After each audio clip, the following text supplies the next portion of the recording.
মধ্যে 3টি জিনিস কিনে আনবেন না, সংসারে সর্বনাশ হতেও সময় লাগবে না, ইনকাম করলেও টাকা থাকবে না, ইনকাম কমতে থাকবে। চলুন জেনে নিই। 1 নাম্বার, কাঁটা জাতীয় গাছ বাড়ির মধ্যে লাগাবেন না, কিনে আনবেন না। যদি নিজে থেকে জন্ম হয় তুলে তাড়াতাড়ি করে ফেলে দেবেন।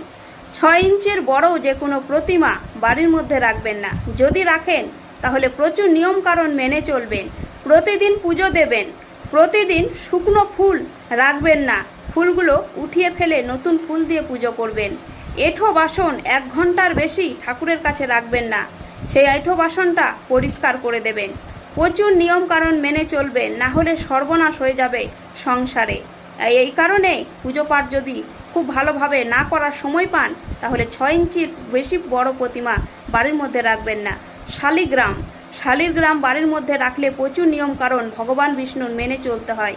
বছরে বছরে সত্যনারায়ণ